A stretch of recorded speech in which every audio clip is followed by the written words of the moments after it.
Hiya, it's Friday, Cali Freedom Friday. We are starting so late. I do apologize for anyone who's observing this with us. Technical challenges, which are growing pains, but thank God for growth, right? So, without any further ado, I'm going to throw it to Angela Hanna for our invocation. Hi, everybody. I'll be right back. Okay, first thing, we're going to close our eyes for a second. We're just going to take a deep breath in. Let it out. One more. One more breath. Let it out. I would like to thank everyone for being here with us tonight. We are in much gratitude to have you with us and be a part of this community.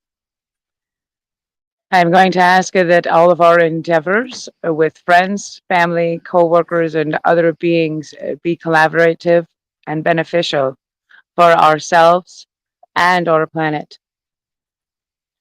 I would like us to ask us to stay in gratitude and keep kindness and love in our heart.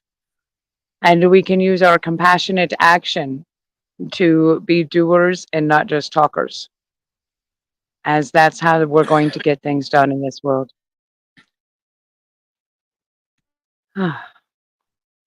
And I say thank you again, much gratitude for living in the unknowingness, because all of our dreams and inspirations are going to come true, even through the troubles that we have once in a while. Like Michael said, it's growing pains along the way. And if we keep a positive attitude through that, it'll make them growing pains a lot easier to deal with. So take time for a smile and a hug, and make sure we laugh through our troubles. It'll make them a lot easier. Thank you. Aho. Yeah. Aho. Aho. Aho, indeed.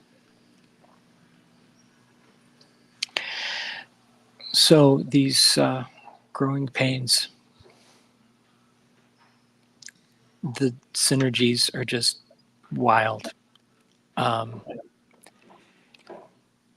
quite often mention that my favorite guide since 2007 has been Christopher Witecki, Namaste Today, Serious Joy. YouTube's first astrologer since 2007, which is when I discovered him. And the fact that Chris's webcast starts at 5 p.m. on Fridays is why we start at 6. So, of course, I tuned in at 5 and discovered offline, not happening today. He's gone through the same growing pains that he's telling people about. It's beautiful. And yet, the interview portion, which starts at 6:30, so just about 3 minutes ago, right? That was going to happen. I'm not looking at YouTube, so I can't be sure if it did. But he's been talking about all the stuff that's going on, and so we don't have to feel like, oh, is it just me? No, it's everywhere. There's so much change, positive change coming in, that it's given us some glitches here and there. But it's those bumps in the road that keep you awake, right? So I'm hearing a little rustling sound. No worries. That might be Steve. It's me. Yeah, I think it was Laura the Bruce. Yeah, it was Hi. me. Wiggle So around. Laura, good. I'm glad to hear you making noise. Make some more noise. Tell me what's been going on Well, by what kind of you. noises would you like me to make? I can make all kinds of noises. Promise you. Oh, she made some good noise today. I did. Well, I think you sent it yesterday. You sent me your resume Oh, yeah. without my even asking for it. Well, we agreed that I was going to send it to you. You know, I'm juggling so many ideas that I'm like, oh, did we talk about that? Oh, Yeah, we did. and there it is. Yes, we did. So, just mind-blowingly perfect. Oh man. Anybody in the corporate world will look at this and go, Michael. how many jobs have you had? And why didn't you? I don't mean to interrupt, but will you let Vasa back in? Oh, please. Yeah, of course. Sorry, I Thanks don't for mean to interrupt, noticing. but thank you. Hi, Avasa. You're welcome. Back. Especially with all those colors. We want to keep that on screen. Oh. So we were just saying that Lara the Bruce has been such a revelation, so much inspiration. I don't know if Renette knows that you're probably one of her best assets. Well, think it hasn't been established at this point. I may have to let her know that when I can get a word in edgewise. But I feel like I want to put your resume up on screen and share it with folks because it's just. Can I do that? Well, I guess. I I don't know if they'll be as impressed with it as you are, Michael. Well, at least they'll understand why I am. Yeah, I've done a lot of strange things. We'll put it that way. Strange. Strange. Yeah, but you call kind of it in the strange. same vein as all the other strange things. We love Yeah, strange. it's very aligned with what's needed. Without strange, it's boring. Big time. Yes, I am not boring or Good. Laura, you got to be proud of that Yeah, resume. we're still training people on that pronunciation. Orit. Sorry, you have boss. to trill the R. You have to trill the R or it doesn't count. I'm just kidding. I'm just kidding. Also was trying to say something. Please, Vasa. I was sharing, Laura, you got to be proud of that resume. He's muted. I'm not hearing you, brother. Can you hear me now? Oh, now it's your turn. Yeah. You have to fiddle with the microphone. Unless someone else is hearing it. No, Michael. We hear him fine. You. Yeah, you can hear me? Oh, I hate when that happens. Yeah. I can hear you. What I was sharing is... Oh, man. All right, I'll tell you what. Hang on. I'm going to switch my headphone from here. Oh, God, this is a risk. Uh-oh. Technology. Okay, now I can hear you. We can hear you. 1, 2. Houston to space. Laura, what I was sharing is that this notion of what's weird of what we've done, I recently created what I call a knowledge compendium, which would be like a resume. And it was really about me being honest with myself of what I've done in the past 30 to 40 years. So it's a long document. It's about 12 pages with pictures and descriptions. And there's alien exopolitical research.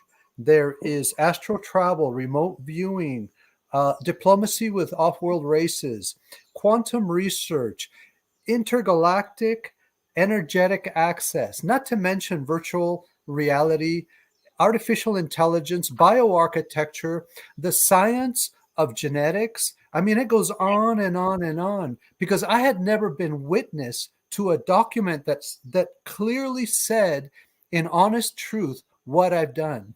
And it was a huge revelation. I showed it to my body. It's like, look, this is you. There is no weird. There's no strange. So I wanted to share that as a I would like to see your resume. Yes. A hoe to that, Vasa. A hoe to that. Oh, there we are. Wrong notebook. Yeah, I want to know all about that. Every single thing. Yeah, I wrote something recently, and it's like there's times that I'm going to embark on an adventure, And my ego is sitting in the corner going, we're going to do what? Like, no, not that. Yes. And we did it.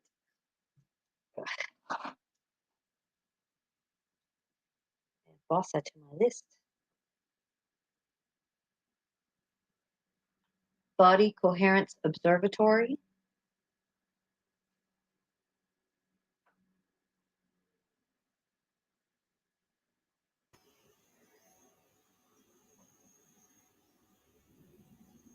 And if I could share a file, I would share it with people so they get an idea what the heck I was talking about. Yeah. Good to see you, Steve.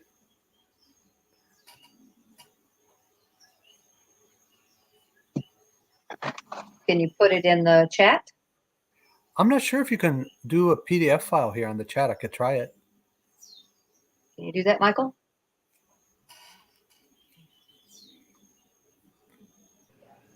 I lost sound for a moment. What should I put in the chat? He's wanting to know if he can put a PDF, copy of a PDF in the chat. No, but if it's uploaded somewhere like to Google Drive, then we can share a link to it in the chat. Ah, okay. We'll have to do that at a different time. So in the meantime, Oh, here's Laura's resume. wait, Scott, scroll up so not everybody gets my phone number and email address. Uh-oh. Since this is live. Too late. I'm calling Laura right now.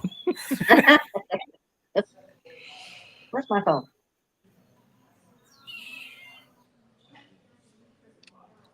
All right. So can I set it to fit? I don't know.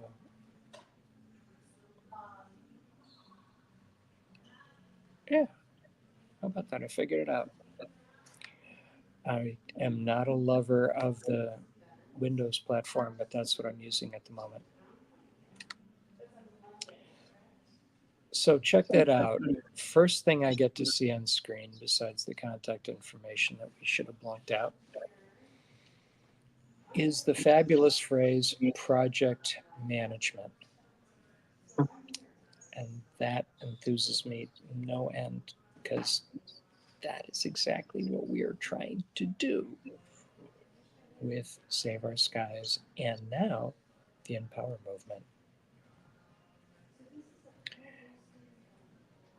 So it goes on to be sales, marketing, content writing and editing, and then the summary of skills, sales and marketing, networking, customer relations, organization, content writing and editing, research skills, public speaking, group facilitation, computer skills, project management, personal assistant. And it even ends with great sense of humor. How cool is all that? Yeah, All the I other would put stuff, smartass on there, but it didn't seem professional. integrity. Well, you could have written it in a witty way. You know, the sharp wit, great sense of humor bit. Well, they'll figure it out. One thing I like to say is better a smartass than a dumbass. For sure. So you could make that as a quote. Yes, I do. And you could even attribute it to me if you want. Or you can take credit for it. Sorry, I've already used it, but I'll say Michael confirms. So we've got links to both your websites and even learning about politics and legislative process. Yuck. More than you ever wanted to know. It's terrible.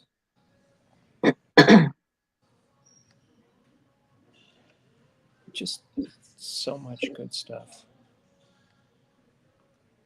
Yes. You can read it later because we are getting better at Networking and document sharing. Customer relations and getting things done. Yeah, this. You know, give me a project developing and watch it get done. Professional business networking chapters. It's exactly what we're intending to do. So this was local, Austin, Texas. Mhm. but I have a feeling that whatever you learned there can be applied to international networking online. Yes. Yeah. I ain't scared. I will approach almost anyone, whether I know what I'm talking about or not. So, As long as you admit the parts that you don't know. yeah. Oh, absolutely. It's like Yeah. I'll walk in and find out what's going to happen. And That's how you do it. there's even Ren Fair stuff. Like, what are the odds? Yeah. Well, I made moccasins. I didn't actually do the Renaissance fairs. They did. But they lived down the road from me. I met them. They needed somebody to help. So I needed a job and I worked for them for about a year. Okay, got it. Springs of Wellness Healing Center. Yep. I have a Owned holistic and medicine operated. background. Conducted private nutritional consultations, including iridology, muscle response,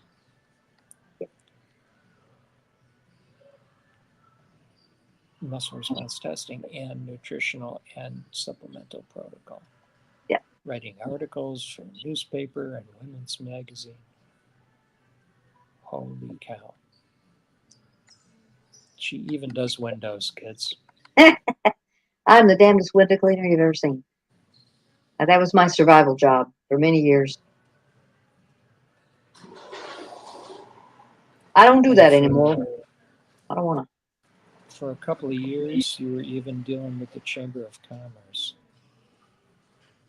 Yeah, the company I worked for, Village Profile, created maps and magazines for chambers of commerce. So I was always working with usually small town chambers, traveled around quite a bit. That's how I ended up in Olympia, because I did a project from Marysville to Layla and fell in love with this area. And they just didn't have any more projects for me. So I ended up in Colorado and lots of places in Texas. So yeah, traveled around quite a lot. Now, many of us have gone from being liberal oriented to conservative oriented. Liberal to conservative. Now, I think they're silly labels, really, because liberal implies taking care of underprivileged and being anti-war. Freedom oriented. Liberal, the original, Used it's to be. like liberal is a lot, conservative is a little. So that's what I always thought about it until they applied them to political terms. Right. And to conserve would be to take care of our natural resources and, Think. care for our history. Yeah. So they're both good things. Mhm. It's just the adherence to a particular political party that a lot of folks have kind of switched over from the blue end of the spectrum to the red end of the spectrum. And not that I'm those colors apolitical. even mean anything. But what's been your journey in that respect? Apolitical. I don't approve of politics as their practice. Always. So You've I always felt that way. always. Okay. Yeah. My dad used to yell at me because I wouldn't vote. It's like, give me somebody to vote for.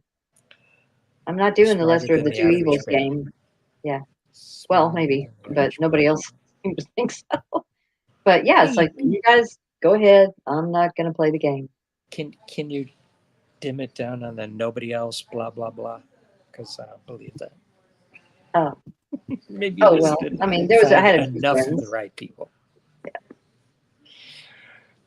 So anyway, good. I'm glad I had that perspective. One thing that folks have been saying is that chambers of commerce tend to be more liberal oriented. Have you seen that to be the case? It depends on the town. When you're talking about the small town chambers, like Marysville, Tulalip, the lady up there at that time, she said, "We are not one of those feel good cookie baking chambers. We are a political chamber."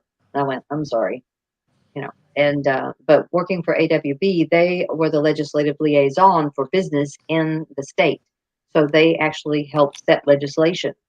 And when COVID came, they sent us home and they were following all the rules and doing all the things. They didn't require us to do the the protocol and stuff, but they encouraged us to do it. But the main reason that I left there and took a much lesser job as far as pay is concerned is because I could not, in good faith, keep trying to teach people how to comply to the tyranny, which is what they were literally doing.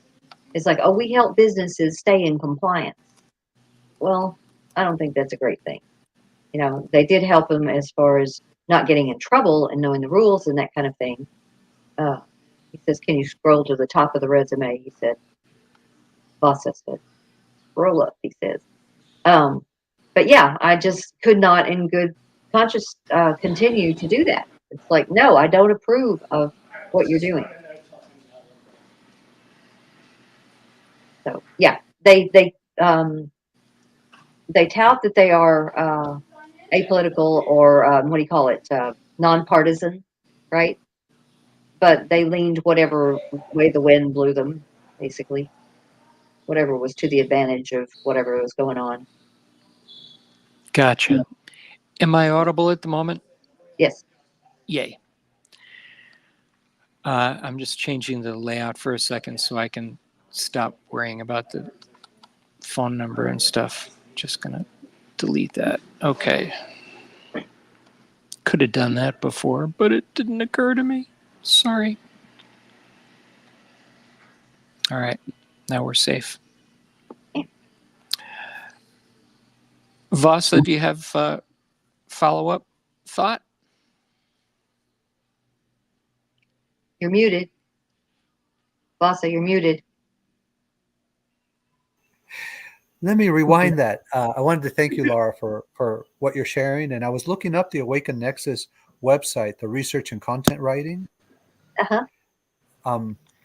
One of the things that I'm looking to do is to publish content, because all of us have had years of research, of some of us writing and producing videos.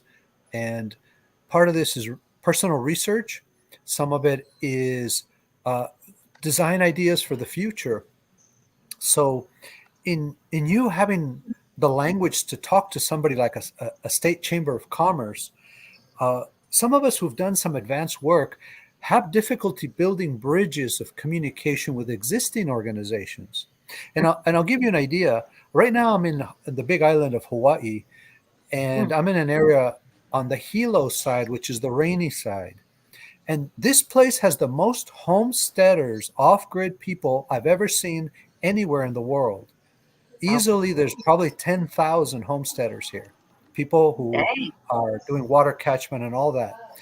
And there's a local building that's empty in this town. It's like an old market that right now the building's not being used.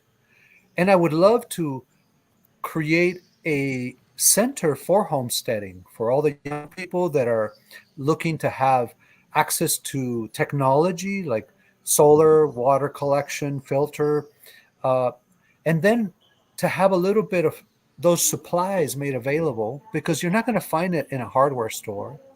And at the same time, have a workshop like a maker space where you have access to tools to do things, and a co-working space where young people could have a place. And I'm talking about young people like me too, to present ideas. These small towns like this one here, and I also lived in New Mexico. We don't have these facilities. They just don't exist. Like if I wanted to share my project, if I'm going to be living off grid, there's a situation here with getting funding, finding people to work with, and also regulations. You have to deal with permits and so forth. How would one approach local chamber of commerces to contribute or bring awareness to these integrative businesses that have multiple things going on? So that's one of the things I would be interested in as a writer, and with your experience, to just get an idea how to word things, Well, so as far as the chamber is concerned, it depends on how open-minded they are and who's running it, because that's as unique as the individual.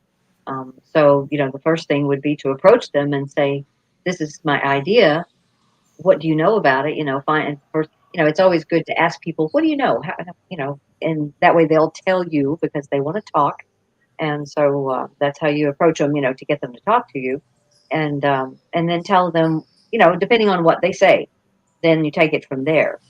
But creating an outline, I'm all about outlines. Like, create an outline first. If you've got something that's complicated like that or has a list of things, then fill in around the outline as far as the article is concerned. Like a kind of a short treatment, Let's say it again. like a treatment, A like treatment. a proposal, not a full proposal, but just to show the idea a little bit. Yeah, because mostly you're going to have to educate. There are a lot of biases that a lot of us have who've not wanted to deal with organizations and businesses and much less government. I've been away from that world for over a decade. I wouldn't even know how to approach like talking to a chamber of commerce because of all the things that we've researched and gone crazy. But Right. I feel that there's an opportunity right now to be very creative about how to use all of the resources we have that are all these empty, vacant buildings. There's technology, there's warehouses full of crap, and it can't be about, oh, well, are you going to rent or buy? Are you going to put a product? Are you going to build a business? So this is what I'm wanting to know, how to open that creative thinking. So first thing you do is you realize that you're talking to a person. Everybody here is a person, and they have needs like everyone else. Now, especially with what we've all been through, depending on what their experience has been, how many people they've lost, or whether they're on the I have to have my mask on side of the fence, or you can't just get that crap away from me. You got to find out where they're at with that, because that gives you an idea of how to approach them. Some of those people you can't approach. You literally can't. They will call you Nazis. They will, turn on you. So you have to be careful how you approach people first off. But if they're open-minded at all, and you just leave the politics out of it and all the other stuff, but teach them something new. If they're interested, look, this can help you survive. It can be great for your kids to learn, get their heads out of the devices, get them in the dirt and, whatever, teach them a skill that will help them survive, then you might have their attention. Thank you for that reality check. Some people are just so traumatized for the last so many years of all the stuff that's been going on. How many people are out of work right now that are not able to even eat well or pay their bills, much less all of the nonsense that happened since 2019? There's your lead in for homesteading right there. Yeah, especially for community, homesteading community, that solves that problem ultimately. Right. And I respect a lot of people are so traumatized, they're never going to stop wearing their masks. It's just like the Depression. They went through it. And I'm still amazed. I see people, with respect, of course, wearing their masks when we're out hiking in the forest or driving their car. It doesn't make any sense. People who are, I'm sorry, in these organizations, they work at hospitals, they work in the government, they've been forced for years to do this now. Yeah. But a lot of them know better because mask protocol is something that's part of their education and their understanding. Whereas the people, just the average person on the street, is wearing them because they're afraid. So, anyway, like I said, just approach each person as if they're a person. And, they're interested in whatever, find out who they are. Yeah. Part of what I had shared at the last time I was able to share at this group, I reached 60 years old in May. It was my birthday. Happy birthday. And it was a conscious go or no go decision. Do I want to stay on this planet? Do I really want to continue? I asked myself that question, because it's a real number for me. I've lived a life. And if I decided to leave this planet, however that could happen, I couldn't blame myself because I've lived a complete life. But the other side of that was to ask myself, what if I gave my consciousness a 10-year period, 60 to 70, and I said, you got 1 decade not 1 year or 6 months, but to plan and to visualize, because many of my heroes didn't even begin their true creations till this age. And I'm talking about Tesla, Frank Lloyd Wright. Most of the great creators Buckminster Fuller didn't do their creations till after this age. Right. The You're real just work. getting So, started. You're just stepping into wisdom. right. We are the elders now. The world needs us more than anything. Honest to God, because the people, 70 and above, they're gone. They've either been killed or they've been drugged, or they have no clue what's going on, or some combination of that. So we're it. We are it. Thank you. It is beautiful to step into a room, to be in a body full of wisdom and experience, and to come from that space, to come from knowing. I'm not guessing, and to have that clarity when you speak, and like what you have, Laura, you have that clarity, and I love it. Well, it was a difficult journey, and I'm not through yet. I still kick and fight and cuss quite a lot, actually, about it. One of the other. Go ahead, Michael. So many of us have reached that point of, I don't know if I can deal with this anymore. On 4 occasions, I scheduled my exit. And you know what I'm talking about then. This is not, we're not playing around. Am I going to stay or hang out or not? Am I going to pick my body through more of this, or am I going to do something different, right? And I asked God, send me better people or I'm done, because I can't work with what I've been working with. Oh yeah, and a lot of people have chosen to transition right now, in many different ways. Another approach that has really empowered me is when my mind is playing if I knew what I know now back when I was 30, what would I do? I ask myself that question at 30, 40, and 50, roughly these 10-year spans. What would I tell myself? What are the cheat codes that you should have done it? And I'm doing them now.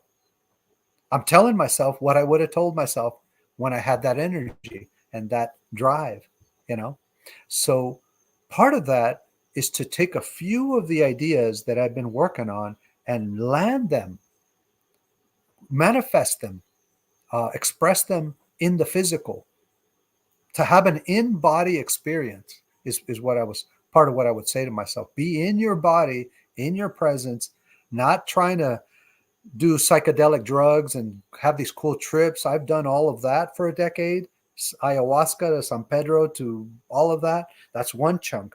Another is the entire spiritual awakening path of, I'm following this cyber cult over here. I'm listening to this channeler and I'm receiving this knowledge from Thoth or the Bhagavad Gita or the Book of the Dead. And I've covered all of those spectrums. But right now, it's a very different thing. I could say I am done with the spiritual awakening path. Done. I've done it 20 years. I want to see something completely new and different, right? And part of this, it has to be a path that shows in the physical, in this body right now. If I can't touch a business concept and turn it to gold, to be profitable, to create wealth, then I don't care about the principles of spirituality or all the cool things I learned in psychedelic world or all of my fun disclosure friends. I'm sharing this because I was very clear and honest about what I'm doing. If there's anything about secret space program or the zeitgeist banking or the currency reset, those are beautiful structures. But how is that affecting my bank account today? How is that healing my body right now? Am I eating better if I follow this stuff? Am I making more money? So I just wanted to share a little bit of what that clarity looks like. Boy, I could not agree more. When in March of 2021, I met Jackie Fig. and started collaborating with her. I said, well, what's your title? What do you call yourself? You're doing so many different things. And she said, oh, I don't do that. And I said, well, sorry, but we have to, because I need to know what to call you. So I looked at this movement. People call it different things. I've been particularly fond of healthyandfree.us as a brand. That was sharp because I thought, if you're just for freedom, it could sound a little narcissistish. A lot of the freedom people are on that service to self end of the spectrum rather than the service to others. And they just want to be safe. That's all. It's just for me and mine. So, okay, we got healthy and free, and what else? So I said to Jackie, I see you as, because she had a corner lot. She was kind of farming, had chickens and crops, but she was setting up people's business. Set up as she did for me. Set up your business structure, in my case, a 508c1a church ministry. Set up your EIN, your employer identification number, your international driver's permit, your bank account, stuff that got you out of the matrix, out of the system, and out of being taxed and controlled by the state. So I said, I see you as a health, freedom, and success coach. I think the success end of that spectrum is important. Because if we're healthy, we're free, but we're not successful, and whatever that means to you, you're missing something. So it doesn't necessarily mean wealth. You can define success however you want. But I think that's kind of part of what you're talking about, of like grounding it into physical reality, not so airy-fairy metaphysical. Are those kind of aligned concepts? Yes. When I ask myself, why am I not a millionaire? I have dedicated my life to advanced thinking and having the knowledge of being in the corporate world. What happened to me in my 30s? What kind of trauma kept me from my brilliant career? I imploded my own career. I walked away from that world for whatever reasons. But what is it that kept me from being a believer in the technology and the industries and the wealth that could come out of this body? A free energy researcher, a body healing and rejuvenation technologist, a bioarchitect who's developed some of the leading edge bioarchitecture concepts. Why am I not a millionaire? I ask myself that question. Why don't I have the instruments right now? If I see a piece of land, why can't I buy it? What is it that I did? And step away from those thought processes, clear my cells of any disbelief that I don't deserve it, that money is not what I want to do, all that nonsense that I had running around in my body, poverty consciousness. I didn't realize how far back that went in my life. Generations from my father and my mother. As a Mexican, I was ingrained in me from who knows how far back. But when I researched a little bit of my genealogy, I learned that there was very rich people in my family 2 or 3 generations back. I had a great great uncle who had a team of mules saddled with gold packs in Mexico to buy a whole town. That was in my genetics. My great-grandfather owned 50,000 head of cattle and tens of thousands of acres. What happened to those generations? Well, I had to examine that in me, and I'm inviting those ancestors to help me right now. My people that I didn't even know their names, help me right now. Show me what I need to know to build. But I'm not interested in building empires or industries. We are seeding realms. We are an entire civilization that's coming in. This isn't a trend. This isn't a market. We're not interested in products or competition. We are seeding a planetary civilization. Very different language. And this is what I speak like when I walk into a room in a corporate setting. I love it.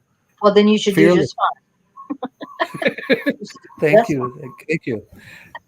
I have I love it. I think we all love or it. you considered maybe this is not what you came here for. Yes, I had a similar conversation with myself right after my daughter was born. I was sitting one afternoon, and she had just nursed her, and she'd gone to sleep, and it was very peaceful and quiet. And I was like, I have all this talent. I'm a singer. I'm a writer. I can dance. I can draw. I've got all these skills, but why can't I excel in any of them? Why can't I find a place to put them to be successful? Just the same thing you're saying, basically. And I was just sitting there thinking on this line, and all of a sudden this voice said, because you came to excel in your spirituality in this life. And I went, okay, what does that mean? It was just one of those messages. So I've been on that path ever since. And have I been successful? Not monetarily. I've managed to squeak by. Working for AWB was the best paycheck I ever got. And I walked away from it to be a content writer, because that's what I wanted to do. So I missed that paycheck, but not that much. But on the thing that you were saying, Michael, as far as service to self and service to others, I had a little revelation on that.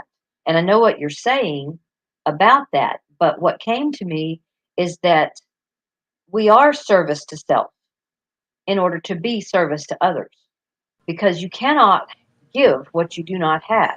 So you have to acquire your own self first. And so I call it selfness instead of selfishness. It's like, so there's more that could be elaborated on that. I see Angela nodding her head on that. Selfness. Selfness. Yes. So if I don't have my own self. Did you say self-net? Ness. N-E-S. Self, N-E-S-S. Selfness. I love it, because selfish is kind of saying you're sort of yourself. Selfish. Well, that's when you're only thinking of yourself. But if you don't, it's like, and I always love the airplane thing, put your mask on first before you do everybody else. Because if you're dying, gasping for breath, how are you going to help everybody else? So you have to take care of the self first. Nobody else is going to take care of me. They might try to help, but I'm responsible for me. So if I'm not doing that, then how can I help you or anybody else? As with everything, balance is best.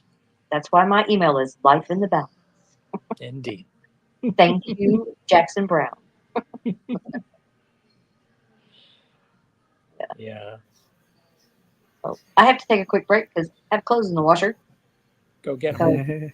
I'll be back in a minute. Can you hear us from where you Uh-huh. work? Yep. Cool. That's how it works with Azimuth. When he walks around, he can hear us. What also. is it? I had a space alien here that just needs attention. Oh, that's what that was. I see that. What's his name? Thriver. What's the name?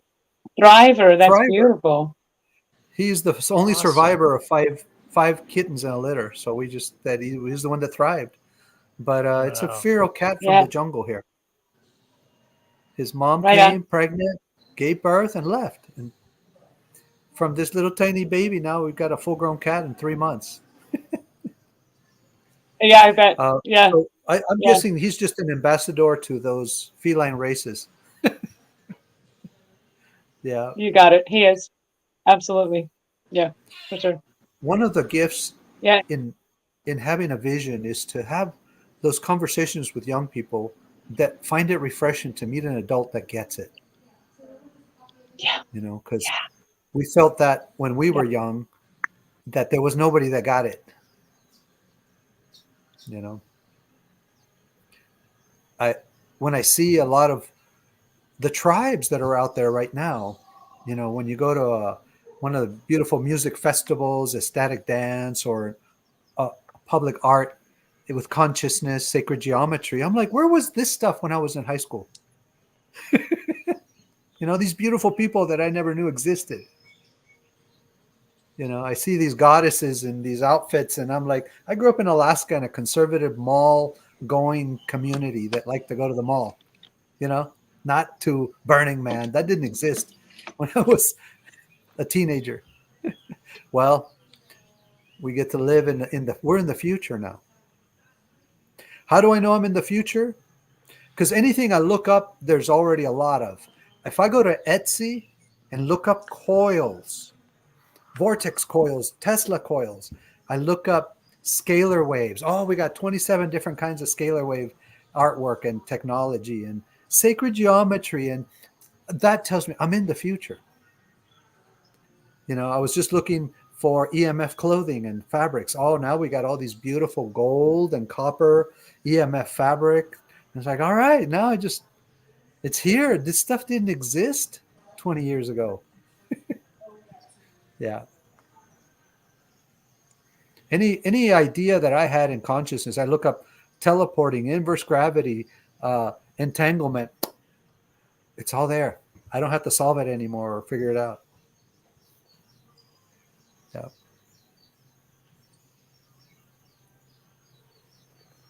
Mm-hmm. Everybody took off? Indeed. No. No, I don't know what reconfiguring. I'm here.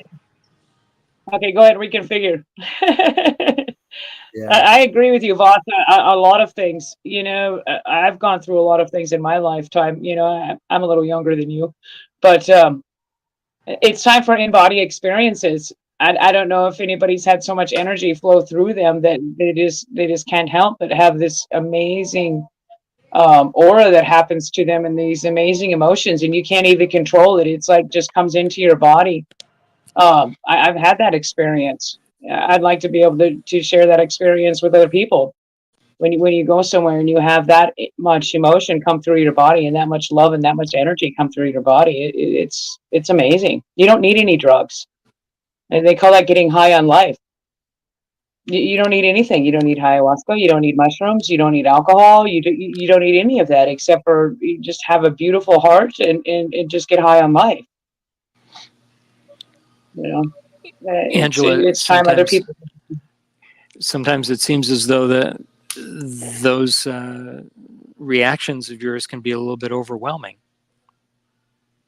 Absolutely, they are. It's a balance. You get the good. It's a balance. Sometimes they're very, very overwhelming, but sometimes they're not very overwhelming.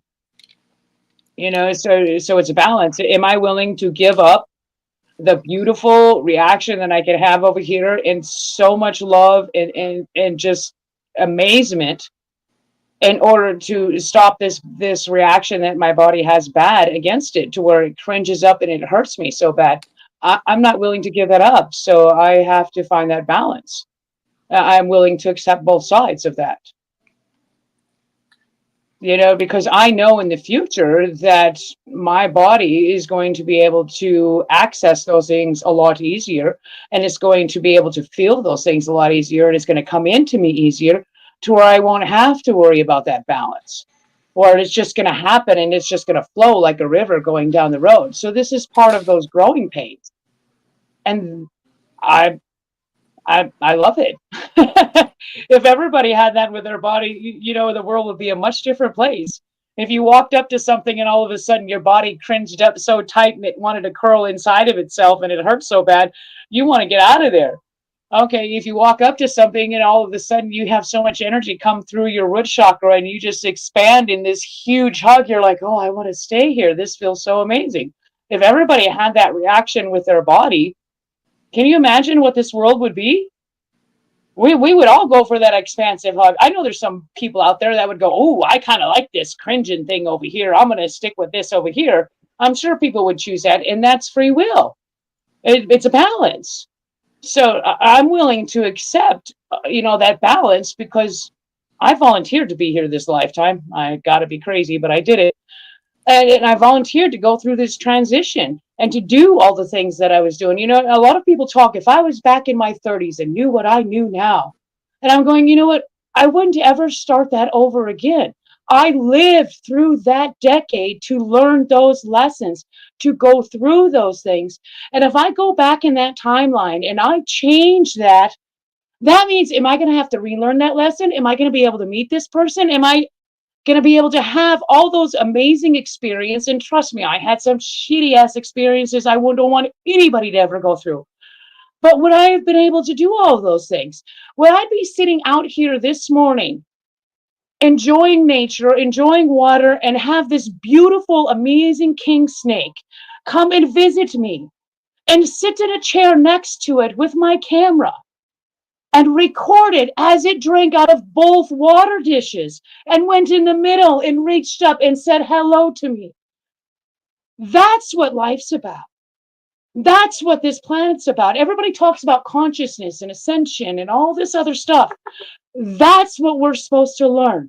That little thing of living with life, living on this planet, and finding that piece of joy in this beautiful, amazing creature that took time out of its life and felt safe with me to let its guard down and get a drink out of a water dish and let me watch it and film it and talk to it. And then it stood up and got a drink out of another water dish. And I'm going, and all I can think to myself at this moment in time is, wow, Spirit told me to go get my phone. I came in the house and got to my phone. Spirit told me to, and I come outside and I see the snake.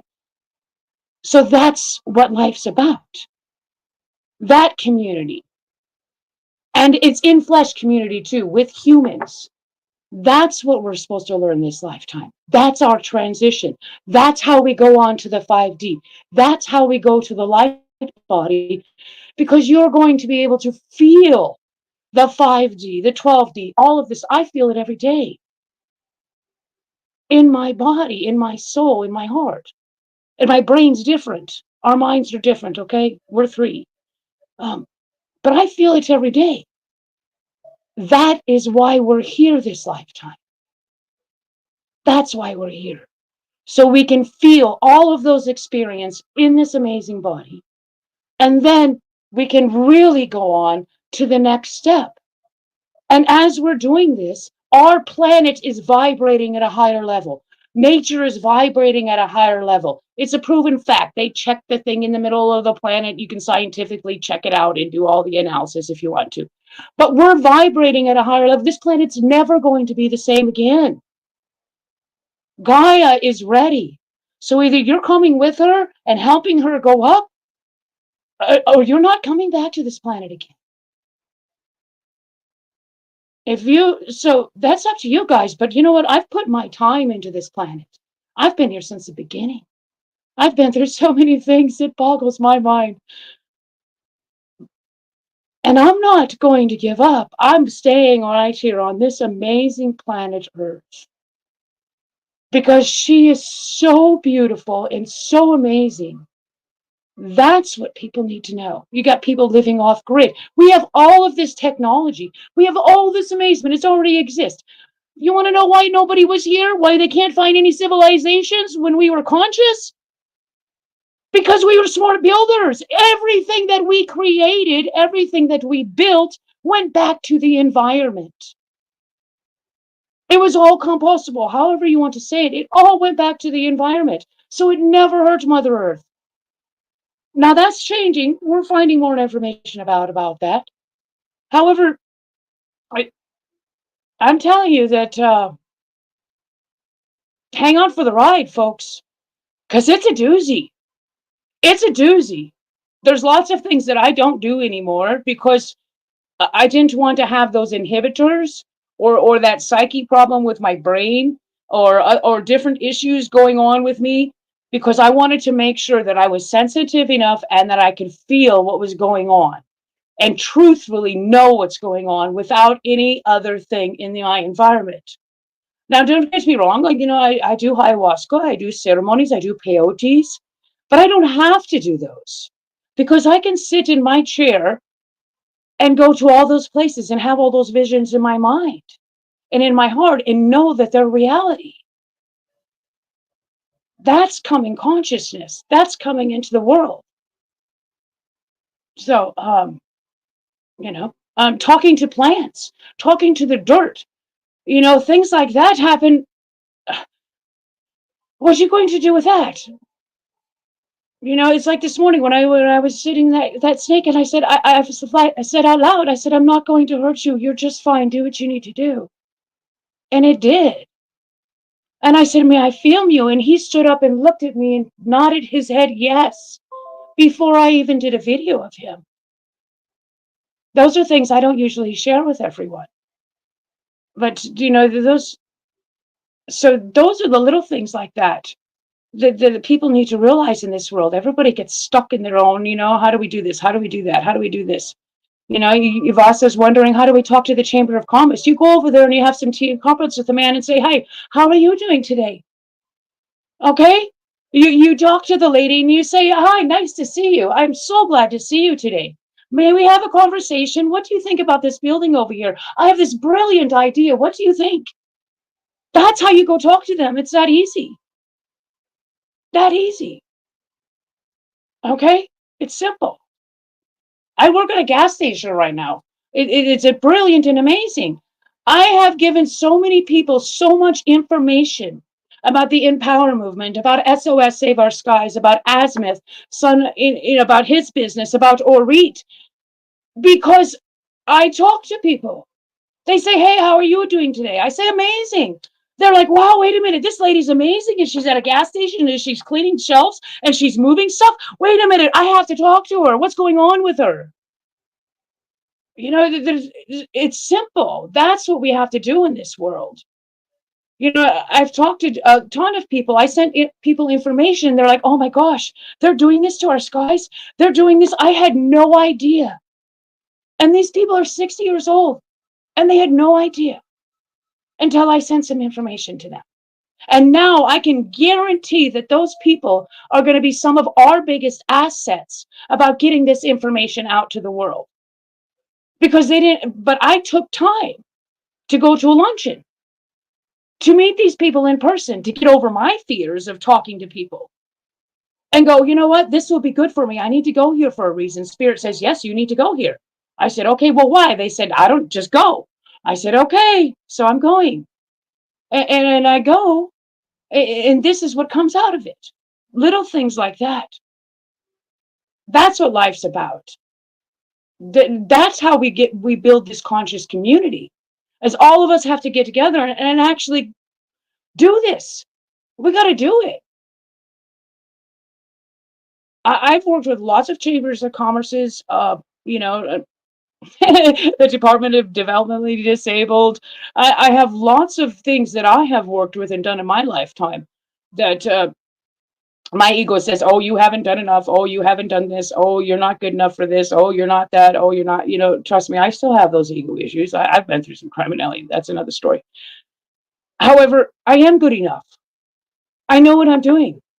I'm trusting myself. I'm listening to myself because people need to hear my message. They need to know about things like that. They need to know that this planet's changing, that we need to do things with love and compassion. It doesn't mean we have to allow idiots to be in our lives. It doesn't we even have to allow that energy that makes me cringe in my body to be in my life. But it doesn't mean that I can't have compassion for them, that I can't send them a hug, that I can't go, why is that making my body cringe? Is there something that I can do to help that so it doesn't make other people's body cringes? So it doesn't make other people sick? Absolutely. And the compassion is crucial. Yeah. I don't know where we teach compassion most effectively. It's a central principle in Tibetan Buddhism. And it's a subtly different thing from love. Got a lot of love talk in Christianity, but maybe not the active version of love, which might be kindness, helpfulness, compassion. I'm not sure. I'll tell you where we teach it. We teach it by living it, by being it, by demonstrating it, by being that. Sure, but what I'm saying is sociologically, in the big picture, where is that most not only encouraged, but like structurally, It has to what's the be. right term? It has to be between age 0 to 7. It cannot Okay. be later than that. It has to be at home, 0 to 7. Okay. So if it's at home, there's no organized structure for training people how to run their homes. Right, right. Because we don't want centralized. We want to break away from centralized. Well, I'm not sure what you're going for. What I'm questioning is where are the societal structures which most encourage compassion, kindness, helpfulness, love in action, quote unquote. Maybe religious institutions, which I'm not a big fan Right. of, but they do teach those values. And I'm maybe instead of teaching how dubious about that. maybe instead of teaching high algebra and all kinds of bullshit at high school, that's what we need to teach, because these are the parents of the future. Okay, when you say need, I would differ with the need. We don't need to do anything. We don't need Right, to keep breathing. We don't, so here's what I'm leaning toward. Some of the most popular languaging is about coercion. You should do it the way I want you to do it. And I hear that whenever I hear the very popular and understandably popular phrasing of, we need to do this. Do we? Also, a lot of, first of all, everything Angela said is brilliant and beautiful. And what works for her may not work for someone else. So for her own particular life path and personality, she's able to speak to the chambers of commerce in an effective way. I wouldn't know how, and Vasa doesn't know how. I think And I that just doesn't learned mean how. that either of us is an idiot, but we just have a mental block, and that's okay too. You know what? Maybe someone who there, I'm sure people who know how to do that, but maybe one of them is Kat, who you wanted to talk about today anyway. So maybe that's a perfect segue to talk about what she's doing. Well, what Kat's doing is absolutely brilliant also. And what I see is that Kat is not a collaborator. And Catherine Sari, as far as I'm concerned, is one of the best role models for health and freedom activism in our world. And I've been trying to talk to her for weeks. I can't. She won't let me. And if you listen closely to the video that I shared with y'all, she is telling people to do things the way she does them. She's even telling people, if you listened carefully, not to use notices of liability and not to give money to any organization that's trying to tell you or help you do these particular actions. Which is unexpected for someone who is one of the 4 top people at Save Our Skies on the website. So this is our freedom movement. We've got people doing wonderful things and telling other people to do it the way they do it. What if it doesn't fit? It's really challenging to take the infinity of information and structure it just for you in a way that will work for you. It requires custom individual tuning, and it requires a lot of Socratic method, perhaps, a lot of asking questions, a lot of listening. And most people don't have time for that. They just can't. It's okay. Yeah, I agree. It seems like she likes to dance to her own drumbeat. Can you say that again? You're a little distant from the microphone right now. I said it seems that she likes to dance to her own drumbeat and not have other drums, which is fine. Doesn't everyone? I It's all did good. not, yeah. I did not perceive that she says not to use NOLs. I perceived that she says you don't need them. You can do Okay. it without them. That's how I perceived it. Well, I'm hoping to edit her video to make, concise chunks out of it. One of the things that I've been talking, I'm trying to remember now. Laura, were you and I talking about video editing? I think she stepped away. I think it was mostly Jenny at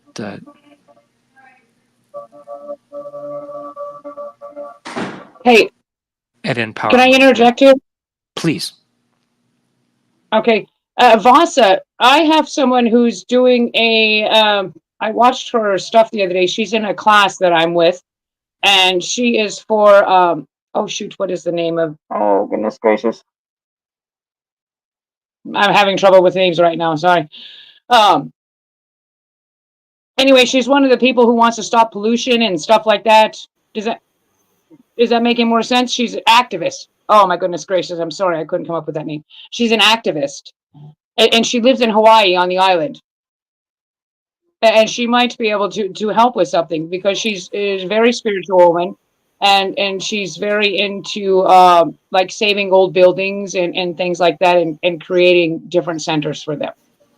Are you talking about Michelle at Yeah, if you Empower? think of her name, I'd love to connect. Yeah. Okay, I'll find her. She's in my class. Oh. Yeah. I wanted to share that. Yeah, she's in my I went to visit Steve Farmer in California, in Alpine, California.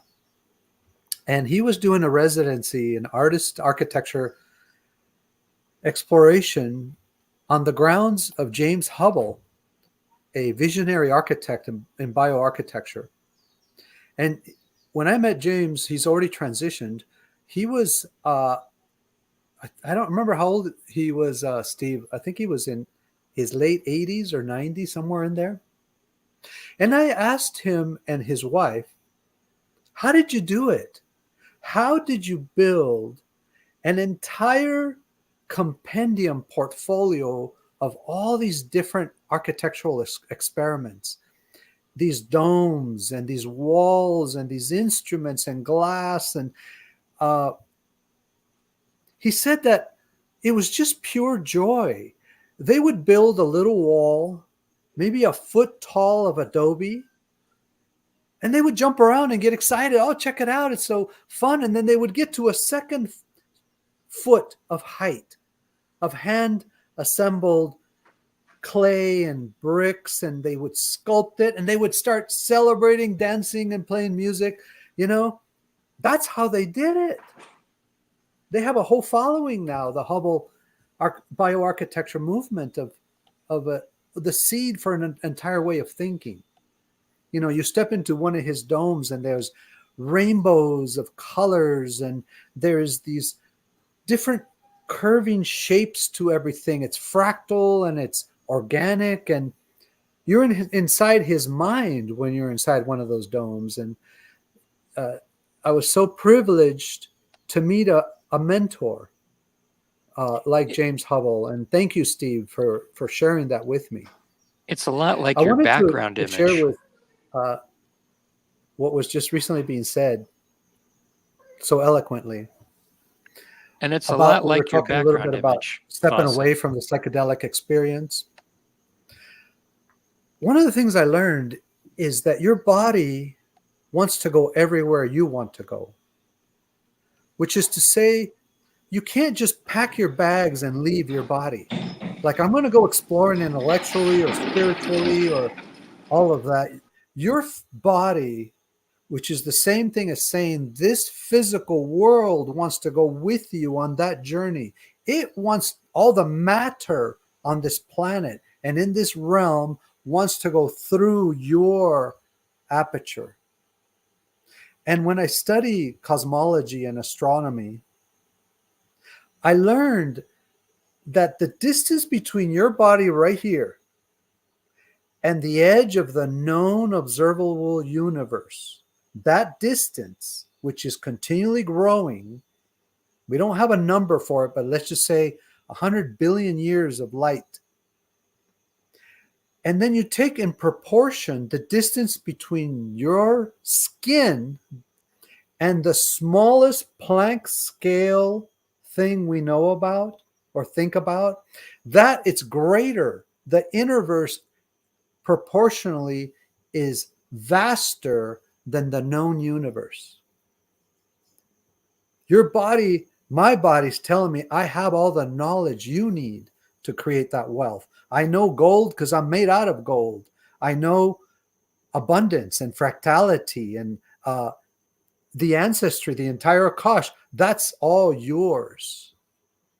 And it's here for you. The environment, the matter itself wants to create what you want to create, is what my body was telling me. And that can only happen in coherence and in love and in clarity and in unison with matter. I don't have those battles of the ego or the mind. They're both my friends, and I love them. I'm not going to exile my ego or sacrifice my mind. It's not an enemy inside. It's your greatest ally. And I learned these things. So I just wanted to share a little bit of that insight of how to materialize things in this world right now.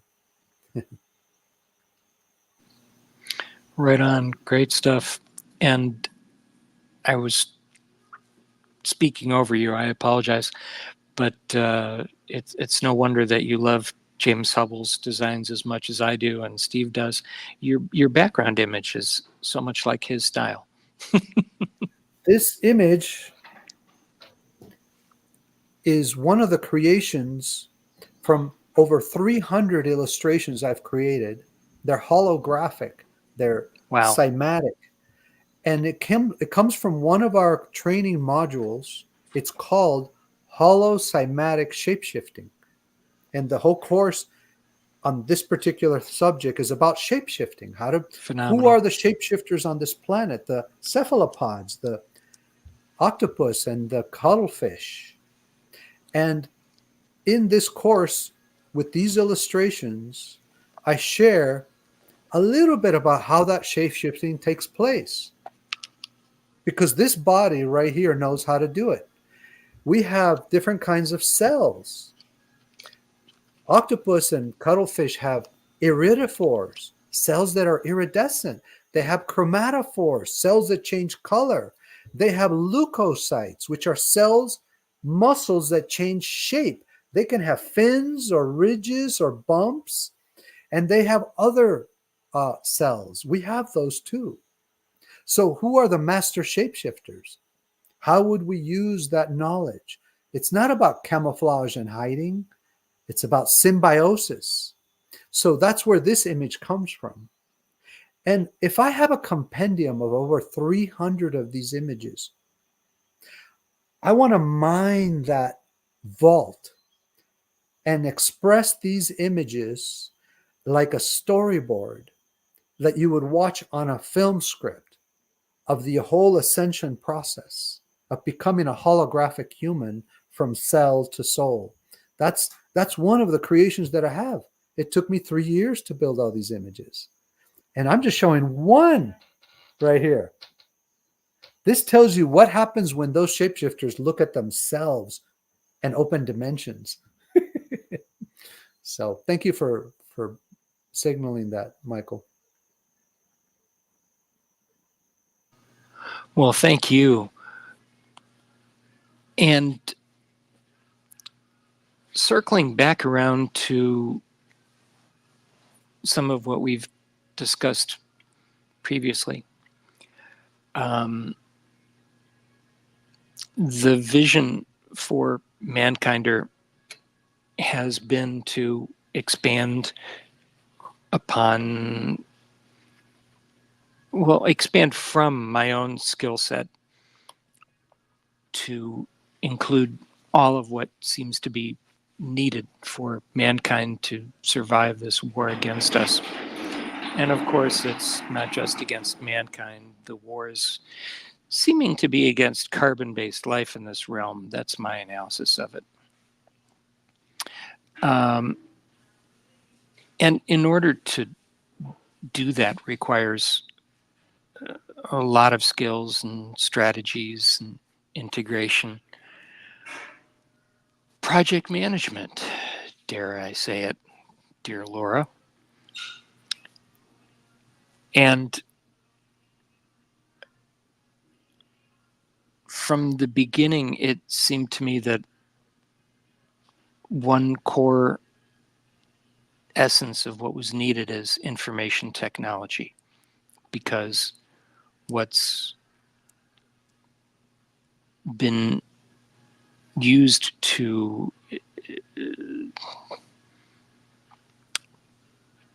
abuse our carbon-based life is information and the misuse of information.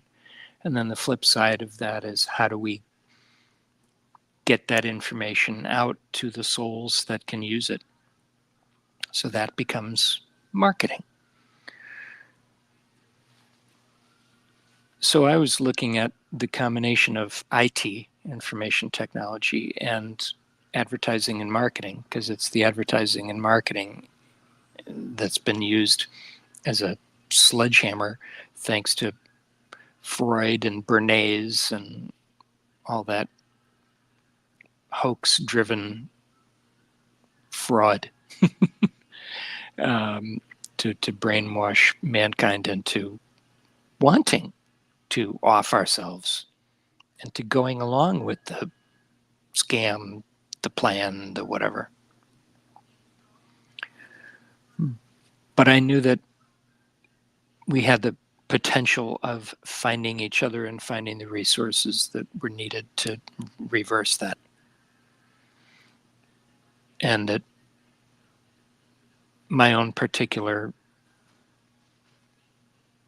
history of being a child of the advertising industry and then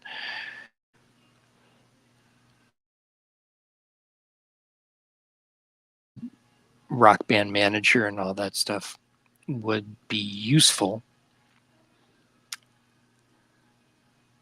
But as you said, Vasa,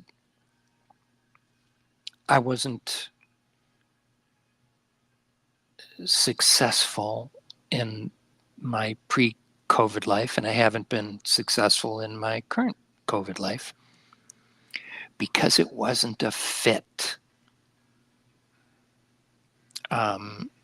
My skill set applied to the old paradigm that has been usury driven and toxic just was not a fit. I couldn't click with it. So now we have this new world dawning that needs us to function with the core foundation of ethical behavior and what our pal Renette Senham refers to, the seventh generation principle, native concept. Do everything you do with a mindset of how will this affect life 7 generations into the future.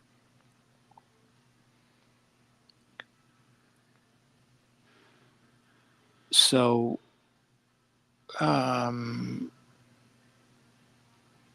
going to suggest to those here, and like Orit and Angela, if you can, and Azimuth, to give me some thumbs on this. I'm feeling that now Laura's already joined us on a Sunday. Vasa, should Vasa join us for the continuation of this topic on Sunday? I think he adds very nicely to the conversation, yes. But I'm new to the group, so whatever. All right, Angela, give me a opinion or a thumb.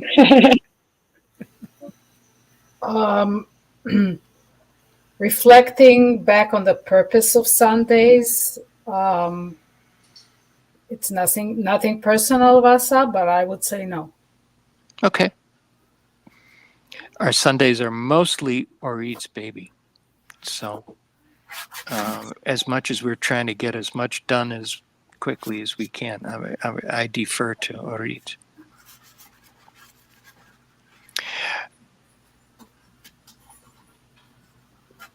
Now, unfortunately, I would love to continue this conversation endlessly, but I'm having such weird tech challenges that we have to wrap it up in about 5 minutes and then be continued. But Vasa, I would encourage you to communicate with me directly about how we can mash up what I call your offers and needs, the combination of what you bring to the table and what you need. Because as I said, the idea of helping people to get their message most effectively to the most appropriate target, that to me is marketing in a sense, and that's what I've been endeavoring to do. Like, find the people with the skills the world needs and help them maximize that potential and get it to where it needs to go. And one of the things I feel our world needs is the kinds of skills that Orit brings to the table. In fact, I was telling Ruita today to talk to you about dental issues that she's having.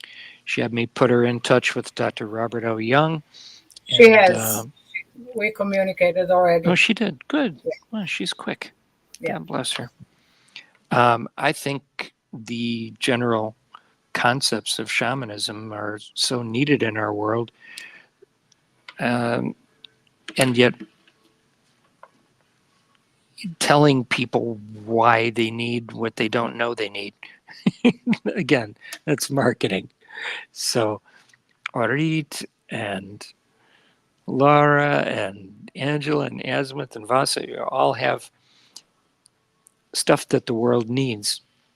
And so my focus for these last 6 years has been creating the right little micro team that could demonstrate, here's how we do it.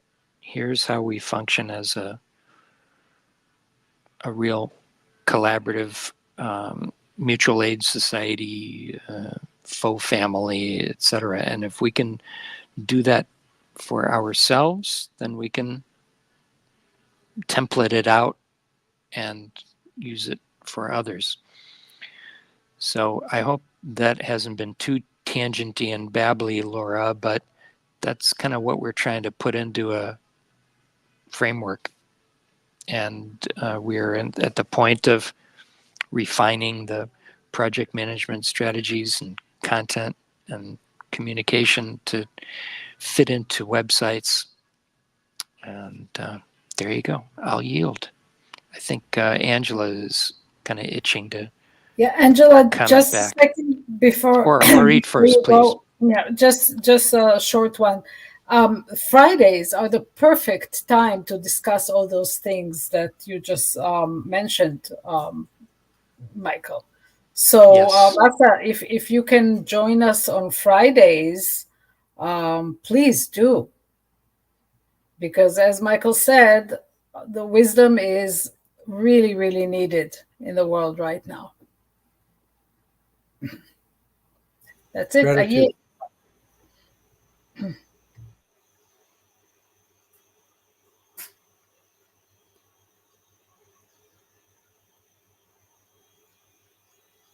It's funny. Yeah, I have a few other questions for you, Vasa, about some of the things that you've created and things like that. So I put my stuff, my information in the chat.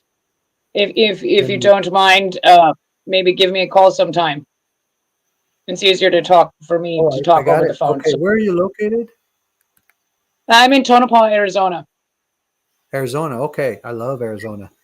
I lived in New Mexico and in Arizona. I RV'd as a van dweller in Tucson and Phoenix, and I wanted to address a little bit about what Michael was sharing.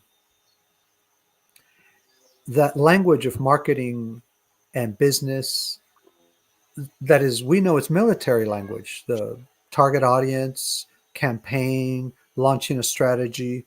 Those are energies in the competitive world that are fighting against the consciousness and the openness of energy and freedom. I came from that world. I was trained from Ogilvy and Gray's Advertising in New York early on by masters from those worlds that work for Unilever, that own Gillette and all the consumer products. So I learned that language as well as graphic design for marketing. So I learned how to create propaganda. And then I studied film and script writing for motion pictures. What I wanted to share is one of the most effective ways that has worked for me recently is to treat everything as research. You are moving through and exploring a subject, and you share that exploration. You let people know, I'm at this stage right now, I'm looking into coherence waves of the body as ways of aligning intention, something like that. And the technology or whatever research I do is the second step. I share how I'm looking into it. And then I share in webcasts and podcasts a deep navigation of any of the stuff I'm researching. And the people that respond to that are the ones that I work with, I create with. I don't put any advertising or marketing. But when I contact an individual or a company, I'm a researcher. I'm not asking for money or selling anything. I'm saying, I'm looking at you and your products or your technology as a potential fit to this other thing I'm doing. And that has been also very effective because they send me free equipment, or they give money donations, or they want to know what it is that you're doing. I've cultivated a language of assuredness. I've learned how to speak this way. English is my second language. I was a Mexican. I speak Spanish, and I had to learn how to speak a Darth Vader kind of, putting a a powerful subject in play.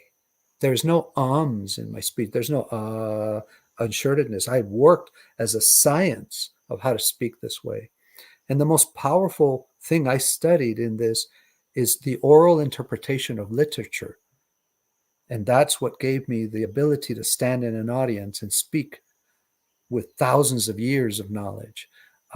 That is what I record in my videos. And that has really attracted thousands of people to connect with me. I have a network of about 10,000 right now.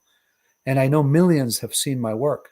All I have to do is go to Google and search who's following my stuff, and it accounts to millions. I want to share those strategies with this group, how I did that. How did I build that? How was I able to raise over $1 million worth of funds to fund several projects? And now I'm starting in a different vein. This is very recent knowledge and accomplishments. How did I transform graphic design into what you see behind me? That kind of work. There's no AI. All the stuff is organically designed. Anyway, so Michael, there is a brand new transformation happening in how we communicate vision and the future. Thank you. We are the bridges. We are the bridges to the new paradigm. Yeah, I like that. Yeah. That's awesome, Vasa. Where can we find your stuff? Are you on YouTube or? I have a full YouTube channel. I have 2 YouTube channels, and I'll put a link here in the chat real quick, Awesome. so people can see. Thank you.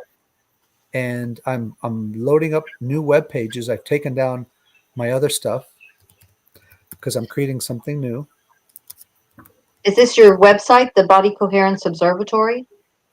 This is my latest project. Okay. I'm going to first copy this quickly before I say what that is. The recent inquiry I was doing, and I shared a little bit when I did a talk here, is when we are at our highest exalted states of creation, when we've reached those levels where we can think ideas for the future, I would like to capture that, be able to image it, create an art piece of your body in exalted states of creation. Because we don't know the biophysics of that very much. We don't know your heart rate or your blood pressure or your galvanic skin response, much less what do those fields look like around your body when you're at that state. This is beyond the aura. This is beyond just the chakra concepts. And then when I looked at the world of telescopes here in Hawaii, when I studied astronomy, the Keck telescope on top of Mauna Kea, I said, I want those kinds of instruments to reveal what's in the inner verse, to look inside the inner verse and show images of those coherence fields. I also am interested in how we create media. We have those biosphere projectors like the one in Vegas, the Sphere. I spent a lot of time in that world, in location-based entertainment and theme park design. That's a big paradigm right now that's leading people's attention into media, these surround theaters that are bigger than IMAX. So I'm combining the 2 concepts, observatories and technology for projection, but putting the human body at the center of it is the vision. An observatory to image and explore the body's coherence patterns. And there's so many great technologies out of that, where you could imagine that you could be in a happy state, and we can create a pattern of that and put it on clothing, design homes around your own personal coherence fields of joy, happiness. That's a whole new bioarchitecture direction. So in Hawaii, with the lava, I'm studying how that can be done. How could we create buildings with raw material and organic technology, not electronics? Light from the sun through prisms, being able to create coherence. So this whole direction is opening up new content, new video material for research. There's an entire refractionary biology side of this What does our biology look like in refracted light with different colors? Thank you for letting me share that. It's Hey, awesome. great stuff. Am I audible? Yes. Yes. All right. I had to relocate from my venue, but I am still connected to you, so yay. I missed a little bit of what you were saying, Vasa, in terms of your perspective on marketing that you were so involved in. I was hearing you saying that marketing is connected with nefarious agendas. Do you believe that marketing is inherently nefarious of its own nature, or When we I use didn't the quite hear the language punchline? of target audience, when we are on a mission, when we're defining strategy and tactical approach, all of that is military language, and I don't think it has a place in reaching people's hearts Have or you creating media. reframed new language to replace the old? I would say a completely different approach where one shines the light of what you're doing, your intention, your research, your vision.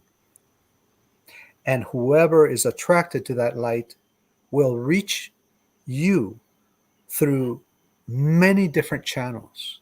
I know that this conversation is already bringing people to consciousness remotely. I know about remote viewing and telepathy and coherence fields. Just the fact that I'm working on a project in the middle of Hawaii in a small town, and people are contacting me saying, I found one of your videos from 10 years ago. I didn't lift a finger to do that. I didn't put an ad out or anything. Got it. So Well, that the idea is, let's create the vision, the project, because to me it's important that it's a physical, real project, bricks and mortar, mm-hmm. and that and put the human body at the center of it as an exploration. We're exploring and create content for each other. Mm-hmm. Our blogs and videos that go deep into the subjects of our projects. Mm-hmm. And that in itself will produce people coming to us, approaching us when they see one of the pieces of video. Okay. Well, outside of Facebook, outside of social media. Mm-hmm. Okay. That's what I'm well, saying. Let's invoke all of the knowledge we have of working multidimensionally. Mm-hmm. There's Okay. synchronicity Well, at play here. Yeah. Mm-hmm. I have a few channels that I'll share the links to so you can see what all these researchers, how they're presenting their projects. Mm-hmm. Okay. And, well, am we're attracting I? each other. I'm sorry. Say again. We're attracting each other to each other's Yes. projects. Yes. Okay. Right. Well, I certainly don't wish to use toxic language, but I realize through your perspective, and I hadn't thought about it in exactly this way previously. But it's possible that using phrasing like movement marketing may be offensive to people, and maybe I'm driving people away. So I'm very open to relanguaging our materials. Much as some folks have a problem with the word Jesus, so they'll say Yeshua. Some people don't like the word God, so they'll say creator or source. Similarly, if we can be succinct and yet accurate and appropriate, then people will still know what we're doing. I'm tending to use just the simplest language that uses the least number of words to explain what it is we're doing, because we've already got too many words. Right. Laura, I do you would have say any go thoughts ahead on and that? just Go ahead. clear that noise of those questions. Is just static. There is no people out there that you're referring to. It's an abstraction what you're referring to. So it's in a gentle way, it's a useless question to me. Wow. Okay. I would clear that from your language. Don't think about the strategy. Just tell me the vision. Okay. Would you Yeah, my consider? vision is, the project is, and develop really beautiful language to describe what you're doing, not the strategy of how to do it. Okay. Would you consider looking at our, what I've been calling marketing materials or website or content or whatever, and giving me a constructive critique? I would be honored. Cool. If there's anything that I can contribute, I would. It's my privilege to Cool. even Thanks. be asked. So thank you. Laura, what's your take on this direction of refining messaging? So, to be perfectly honest, I'm a little bit on the fatigue side, so I'm not sure if I'm fully following everything that's being said here. But No worries. I've always been trained in media and sales and people skills and all that good stuff. So everything is a tool, and it just depends on how you want to use it. Somebody's going to be offended, other people will not be, and you just have to let that be as it is. But I agree with the conversation aspects that we've had before, that we're playing in a new ball field now. We've never been here before, and so our language is going to have to change. Our attitude is going to have to change. Our goals are going to have to change, and it's never going to be the same again. So that's a good thing as far as I'm concerned. I've never really liked the way things were set up. I did the sales thing because I had to survive. Right. I didn't enjoy it. So, yeah, I think we just need to. My concept is that we step into it and let it define itself as we rock along. Right on. Right on. As And on that note, I gotta go. All right, go to it. We'll keep in touch. Thank you, dear Laura, for everything that you shared today. Thank you so much. And you too, Vasa. Did you get my email? Oh, It's in your the chat. email. Oh, okay. Life in the Balance at Gmail. Maybe not yet, but he will. Let me make sure I please do. grab it. Contact me and The Life in the Balance. yes, right. And All we'll talk more about whatever, everything. Right. Okay. Good Thank night, you, Ori. Laura. Good night, Ori. Good night, Good night, Angela. Laura. Thank Good night, you. Angela. And Michael, last but not least. And where's Steve's in the other chat? Bye, Steve. Yeah, he's out there in Thank YouTube you, land. Laura. We are bridge builders, he says. Good night, Steve. Thank you, dear heart. Bye-bye. See you soon. Say hi. You want to say hi? Come say hi. No, up. Oh, another furry. Yes. Your extended family, Arit. Oh yeah, yeah. This is my partner. Look at that, beautiful. This is my partner. Come. Say hi. Another ambassador. Ouch. Yes, Arit is a gifted animal lover. I'll just leave it at lover. Yeah. Yeah. That video of the snake drinking just melted my heart. Oh, Michael. Yeah. One of the approaches that has been powerful I want to for me. tell you what. Hang on Go one ahead. quick second, because Arit, I want to bring this to your attention. I didn't listen to a majority of last week's Chris Witecki Namaste Today until today. Okay. And oh my God, Angela, if you haven't, as a fellow Piscean, you really should. It's kind of mind-blowing. But in particular, his guest, for at least the second time, is a woman who communicates with not just individual animals, but the entire animal realm. And what they brought forth about our fellow species was phenomenally mind-blowing. If there's one thing that may get you to appreciate Christopher Witecki more, it might be last Friday's. Oh my God, just off the charts. Please give it a listen. All right. It may take me a few days. I'm out in nature tomorrow. I'm offline tomorrow completely. Beautiful. Lucky you. Yeah. Phone is going to be on airplane mode. used only for pictures. If yeah. Yep. All good. Yeah. And by the way, anyone who is getting the message but hasn't checked in yet, I highly recommend checking in on this this gal with the comedy video writing. I forget what it's called, but take a look in our group chat. I was really impressed with the Zoom call today. Very, very impressed. She's been ridiculously successful with it, and I think we can be also. So Awesome. make it fun, make it funny. It works for everybody. Works for everybody. Yep. Thanks, Ari. All right, Vasa, you had a thought. Thank you.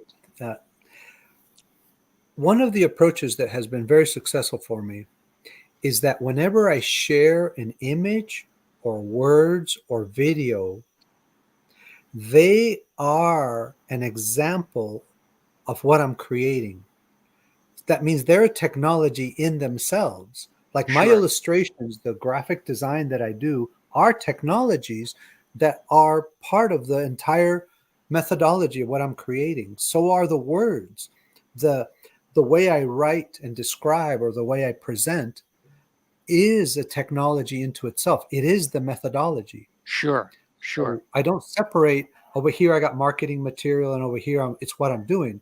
What you're looking at is from this realm. The imagery shows windows, portals that bring you into the realm that we're creating. So you can fall in all love artists. with it. Would you say that all artists probably feel similarly about their work? Like even our background Mankinder image, which I didn't photograph. I looked at hundreds of images before I chose that one as our background image. And eventually, I sure hope we get to compensate the artist who created it. But to me, it demonstrates the message and feeling and mission of Mankinder in a graphic image. So I would say many of us do similar things with our work, right? That the imagery should be the Mankinder message. It'd be Right. a window. So exactly the way you're doing that. Like the open hands, the open hands emoji that, Yeah. That was that. was not accidental. A lot of thought went into that. Mm-hmm. There's actually a portaling energy on the surface of the open hand. So anything I can share, any insights, I will definitely do that when we talk about how to create this realm. I can't say that enough. We're not going to share ideas. We're showing dimensions. It's a very different way. I'm going to describe to you an entire realm that has detail to it that you could follow forever. Beautiful. That, right? Which is different to say I'm going to show a graph or a chart or a paragraph of text. You're actually showing the doorway, a portal with an aperture to stick your head inside. Right. Full immersion and presence is what we're putting out there. It's a complete environmental envelope, what you're doing. Cool. One of the stories that I'm going to paraphrase is that when trying to build a boat, it's not that you're going to go out there and gather the carpenters and tell them how they're going to build the boat, or the technologists or the engineers. Our job, our invitation is just to have them fall in love with the ocean, with being out in the ocean. Right. And the rest will come together. Everybody's going to put their best effort to build whatever needs to be built to experience that love of the ocean. Right. It has nothing to do with the boat itself. That's what I've learned. Right. I feel you. So thank you for today. Thank you, everybody. Thank you, brother. I'm really glad you dropped back in. I was wondered about you. Sometimes, sometimes folks drop in, say their piece about themselves and move on. If they come back, that's a good thing. If they keep coming back, then we know we're doing something right. That's right. Hey, Vasa, By the thank way, you so much. briefly, Azimuth, if you are out there and you want to chime in on this, you have been silent the whole call, which is very rare. Can you hear me? A lot going on. There he is. Yes. Yeah, my screen's all jacked up. I can't see anything. I can't change anything on it. So I was either going to jump out and come back in. Anyways, I love what Vasa was talking about there, because I've been bothered by marketing and sales terminology forever. It's why I say our family, right? I don't like using the followers or all this just old verbiage. Thinking Right. about what you guys were talking about, something like illuminating possibilities. What are we doing? That's truly what we are. How you were talking, Vasa, about bringing projects to light, right? We're illuminating that which is possible and that which we want to help dream about together and create together. And it really is a interesting game of paying attention to the words that we use on the daily and learning how to reconstruct that vocabulary so it best fits what we are creating. So I love it. And then Vasa, we'll have to talk. There's many things we're going to have to talk about. There's a dome that we're going to be creating, a completely environmentally controlled dome out back in our property that's for ayahuasca and other ceremonies. And it's going to be completely environmentally controlled with sound and visuals. So I have a feeling I'll have to consult with you a little bit about that when we get there. Very cool. I knew he'd have something brilliant to say. But I'm right on point with exactly what you just said. There is All right, always a way Azimuth, that sounds to so approach. beautiful. Yeah, to approach the conversations that we're having and how we're marketing, per se, to our fellow family members and mankind. Yay. We've got a little bit of a sound delay, but Got it. the floor is yours again, Vasa. Yep. This image that I have behind me,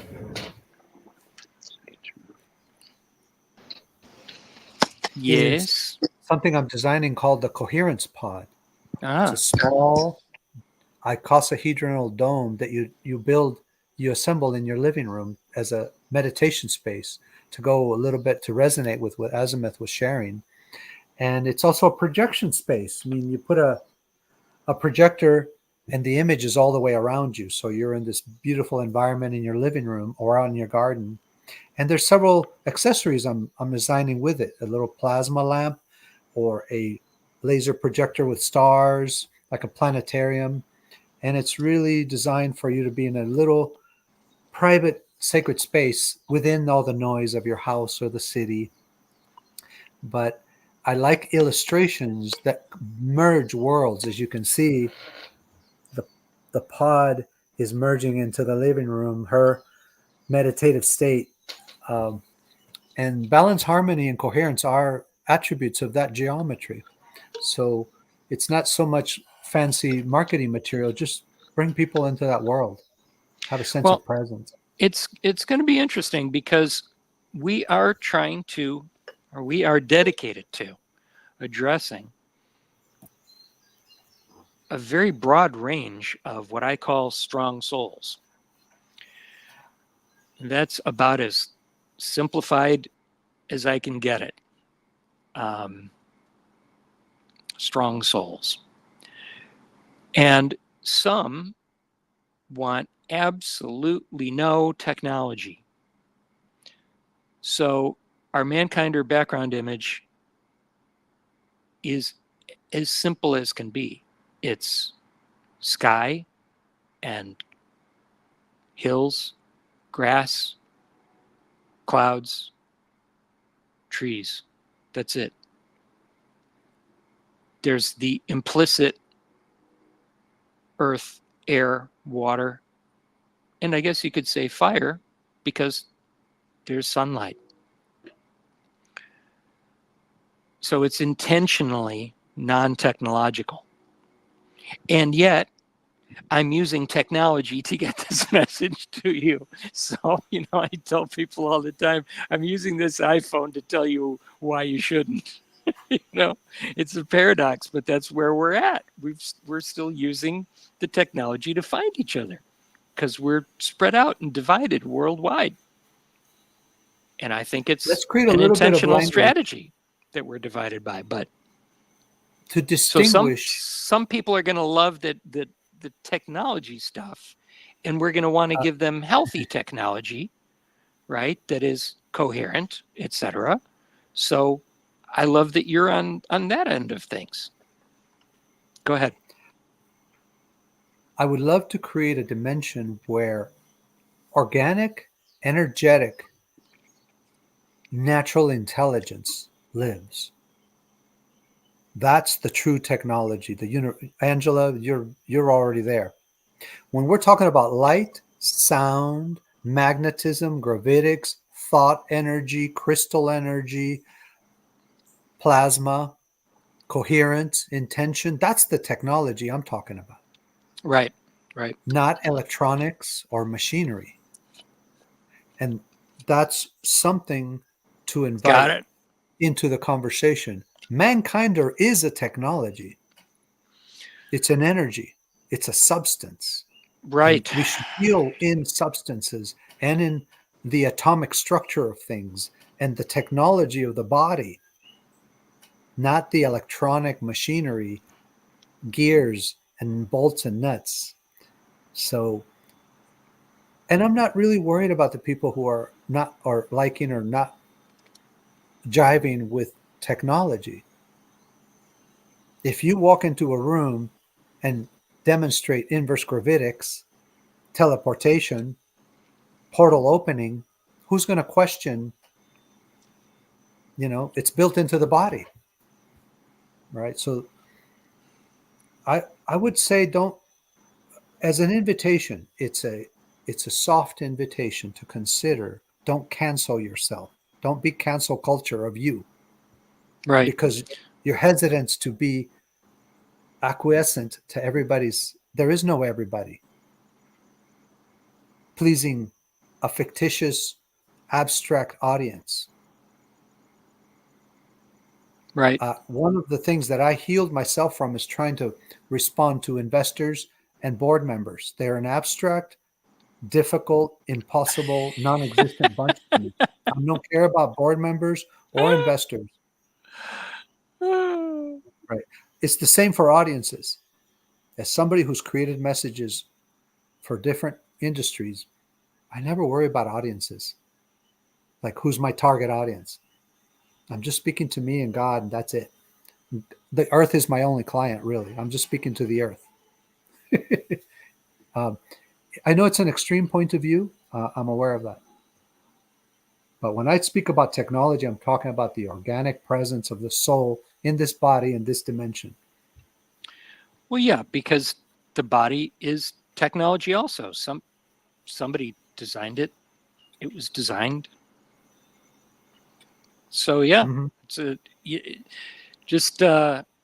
I would request that you go easy with us, brother, because you just may be a little ahead of the curve in terms of already having transcended stuff that folks are still taking for granted. I'm learning from everybody here. I'm just started in.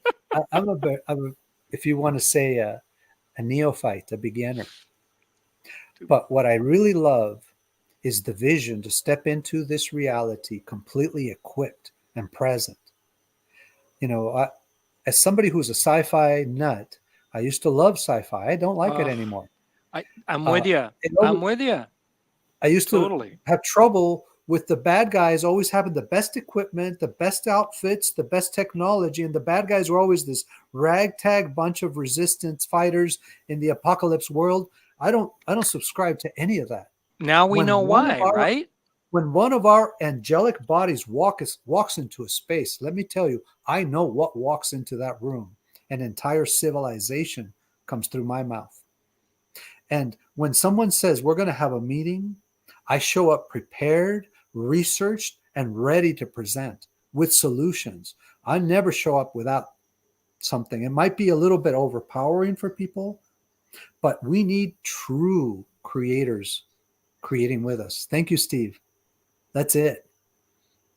I don't like when we are overwhelmed and we're under-equipped and we're underfunded and we're just misdirected and we're ready to just talk about our issues and our fears and our trauma. That's not the creators stepping into the room, right, Angela? Tell me, sister, what are you feeling? Right now, it's amazing. That's exactly right. That's not the creators that walks into the room. That's not the doers. We can have all kinds of discussions on things and discuss until we have nothing left to discuss. But what are we going to do about it? Let's create this stuff. We can create our visions. We create our dreams. In the future, we're not going to need anything to power us, because our bodies and our consciousness and our souls are going to power our transportation, because we're capable of that. We have that in us. The ancients, just to bring up the ancients, there's a reason they never used words to describe things. They used pictures for a reason. A picture portrays the words. They didn't use words because you can't describe it in words. There is no words to describe what's going on. So they used pictographs and pictures and hieroglyphics to describe what was going on. And then you got the emotion from those pictures, just like you creating your pictures for the other realm. That other realm already exists. That timeline already exists, because we're living them all at the same time in the same dimension. And there's a billion of them, and they already exist. You already are rich in a timeline. In that timeline, you are rich. In that timeline, you made all your money in the corporate world. But in this timeline, you didn't. This is the one that you're remembering in this timeline. But if you sit and center yourself for a second, you can go, oh, I already am rich in this timeline. I can see myself in this, high-rise building or whatever you created. You can see yourself where you have money in your pocket and you're spending it and you're buying that building so you can create that off-grid center that you want to create. That's how we create things, because it already exists. We just have to realize it already exists. It's simple, but it's not simple at the same time. Trust me. I'm using my 2 feet to walk right now because my vehicle's broken down, but it's simple for me. Because you know what? That's simple. I'm like, okay, I'm supposed to be walking for a reason right now. Why am I supposed to be walking? And then I have a gentleman come fix my gate today, and he knows somebody that buys cars, and guess what? He hooks, so it's all going to work out just fine. But I'm creating that. I'm like, okay, I need to walk for a reason. You know what? My soul says, hey, you need to do this for a moment and just walk and just take it in. And I said, okay, I'll walk and I'll take it in. But I'm creating that. I'm also creating, I would definitely want to talk to you about some of your testing equipment and things like that, because I have been dreaming about having all the testing equipment and the things like that to make myself a test pigeon. So that way I can have the validation of the things that I'm feeling and the things that I'm going through. When I go somewhere or when I do things or when that much energy comes through me and spirit says, hey, da-da-da, I would like to have that validation and to be able to show that to other people. So I definitely want to talk to you about that, about doing things like, I've been dreaming about it for years. I've been writing in my journal about it for years. So it's nice to be able to come up with that, because there's lots of things that I do and envision and feel, that people are going, huh, what are you talking about? And me personally, when things like that happen to me, just to give you a little quick synopsis of that, I actually have to move faster. I walk backwards and I dance. So my body has to move faster than the energy that's going on around me in order for me to process what's going on. So that's how I know that everything's elevating and it's going up. You know what I mean? So I would like to be able to test that. And to have people that can read auras, to have people that can, do stuff like that. So that way I do know what's going on in my environment. Because deciphering is a real pain in the rear end. It's a real pain in the rear end. deciphering is a pain in the rear end. Some of it I know, trust me, don't get me wrong, but you know what I mean? It's a pain in the rear end. So it'd be nice to be able to decipher those things a little easier. So Sending you a beautiful hug. I can only imagine how much energy you move in one day of work at that gas station. oh my goodness, it is. Oh, I love the gas station. I'm a people person. Okay, don't get me wrong. I like to be around people and communicate and help people. However, I work 2 days, and then they usually give me 2 days off, and it usually takes me a whole day to recoup from working there at the gas station, from having that many people come through and different energies come through. So I come home and I'm like, oh, energetic, and then I sleep and then I rest and then I hang out with nature, and then the next day I'm able to do things and go back. So yeah, I process a lot of energy. I mean, which is okay, but I'm figuring out how to deal with it. Shoot, I'm almost half a century old. I've been this way my whole life. So half a century. That's just to hear that. Oh my gosh. Something that yeah. Since I did so many interviews with disclosure and whistleblowers and technologists, researchers throughout my career in the last 20 years, I more and more am inviting many of these individuals who've had these experiences to create something with their knowledge. Okay, you were in the secret space program, you were in Mars 20 years. What are you doing right now with all that knowledge? Right. Is there an opportunity at some point for those of us who spent all this time doing inner work and cleansing and all these different modalities? When are we graduating? When do you declare yourself healed? Are you done yet? I said this to myself. I declared myself healed. I'm done healing. I'm now in creation mode. It takes, right? Yeah. All right. I can see you shaking your head. No. That's what we come here to do. We come here to heal, which means that the day we're done healing is the day we can say bye to this world and leave. So we are completely healed maybe 7 minutes before we leave this earth. I'm a craniopsychotherapist and the developer of That's craniotherapy. hilarious. I love it. Yeah. That's the developer, Dr. Opliger. He used to say that when we heal, it's like peeling an onion.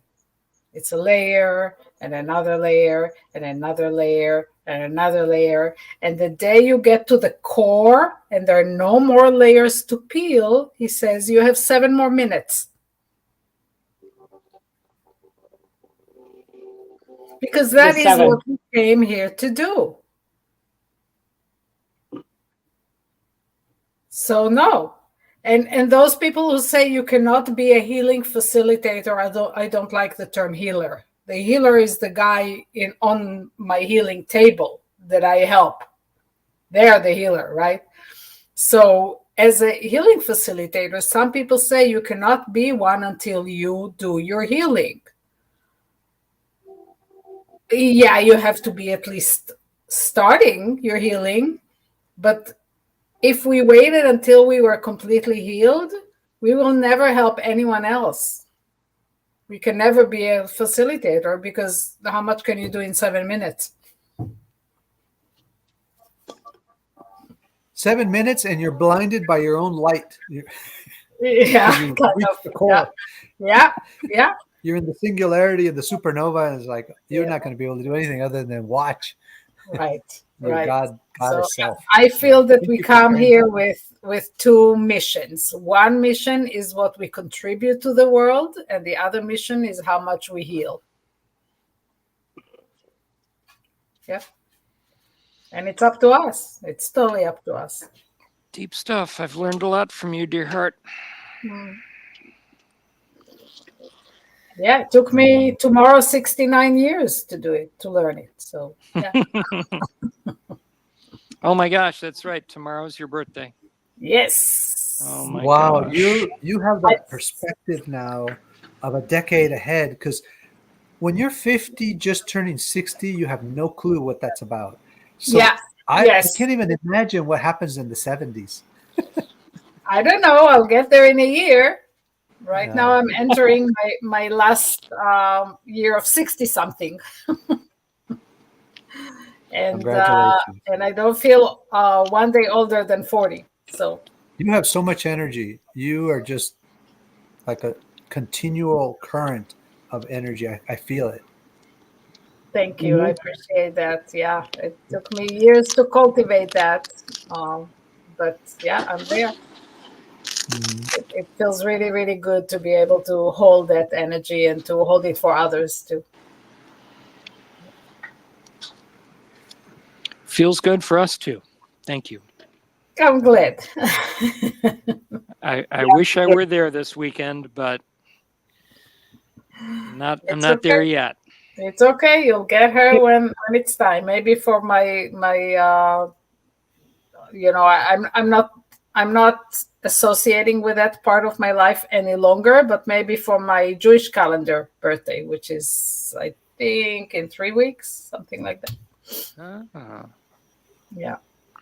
I'm at least I'm shooting for Thanksgiving because I think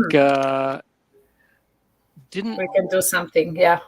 Didn't Chris Toussaint say that the event they have coming up on his ranch is October 13th? Did he say 13th? Yes. So Yes, it's it's the 13th. It's a Sunday, right? Yes. Is it? Yep. So I know what today is. That's I pretty think much it. I need to putter around here for a little longer. All right, Yes, no the problem at all. I know you'll get here eventually. And thank you, Vasa, for all your contribution this Friday. Please come back, be with us. Yeah, please do. And and For sure. I also need to sign off. I need to prepare for tomorrow, a whole day away from this pop. My goodness, what are we going to do? Thank you, everyone, for your presence today. Ditto. Yeah, thank you. Thank you. Thank you for your contribution. Yeah, Send us of course. pictures, Ori. I think you'll have some good nature tomorrow. Yeah, the weather is perfect. I mean, it's a little cooler on the mountain than here, but I'll bundle up. You're going to be walking. Yeah, exactly. We're going to be walking and warming up and doing ceremony, and yeah, it's going to be awesome. Beautiful. Hey, It's beautiful. can you try to record some video? I can try. The reception up there is No, you don't need reception. just on record. just on my cell phone. Yeah. If I don't run out of battery, because my old phone is not holding a lot of charge anymore. So yep, I'll try. I'll tell you what. Do you have? I'll take still pictures for sure. No. Hang on a second. Do you have a Target or a Best Buy, or even a Staples around you?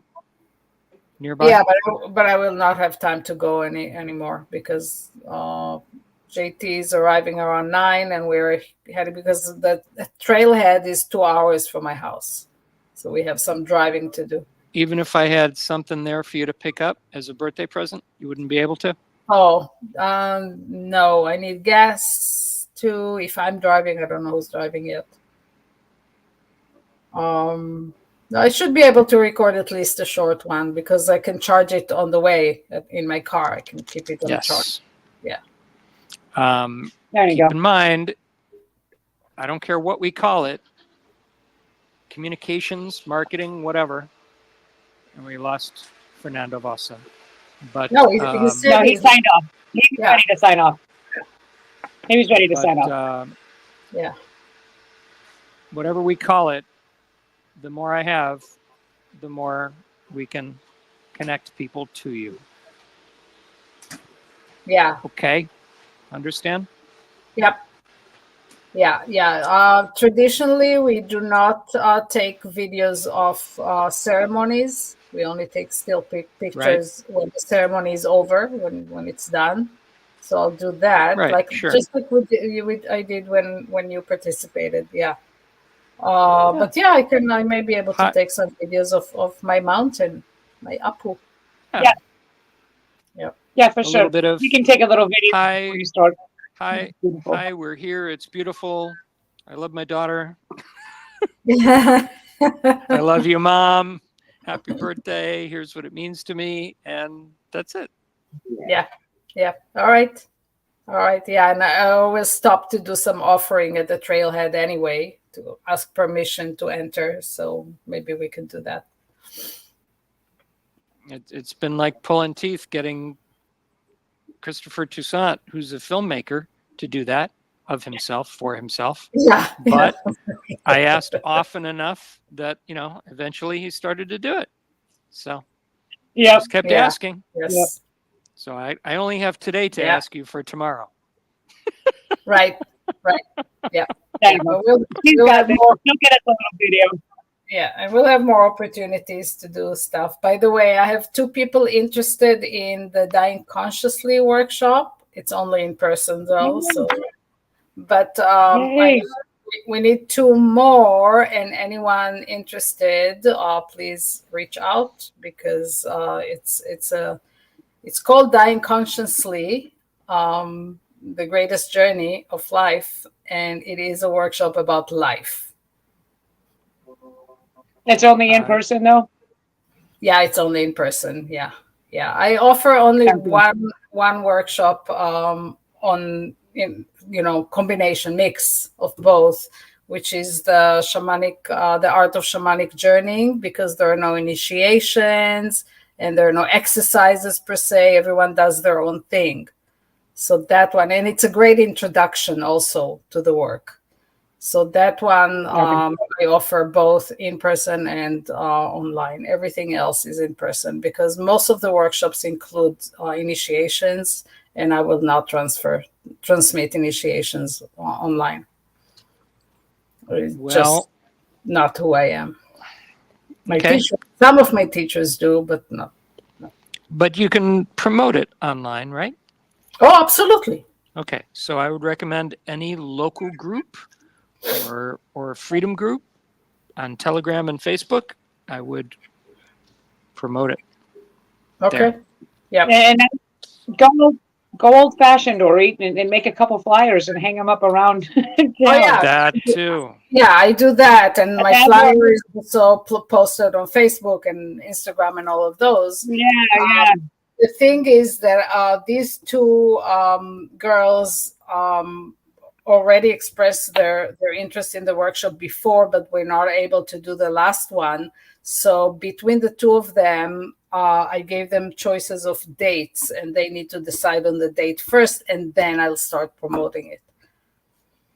Okay. Yeah. All right. You got this. Love you. All right. And you got my text, right, Michael? Yes. Okay. I responded. Yes. Oh, okay. I have not seen the response yet. All right. Awesome. Big love, big hugs. Happy autumn equinox. That's coming on Sunday.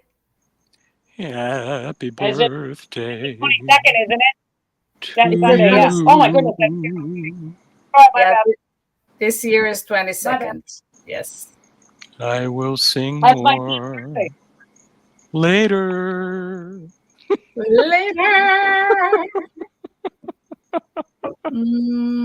Mwah. Love you. Happy birthday. You. Thanks for being here. Thank you. Angela, that little, I don't know what to call it. It sounded like transmission to me that you gave was awesome. I'm going to listen to that. Thank you. That was really awesome. Yep. Yeah. It was, like I said, things like that just come through. Exactly. That's why I call it transmission. Yes. Yeah. Transmission, whatever you want to call it. It just went. So I'm thankful for that because, you heal that stuff when you can talk to people. So, yeah.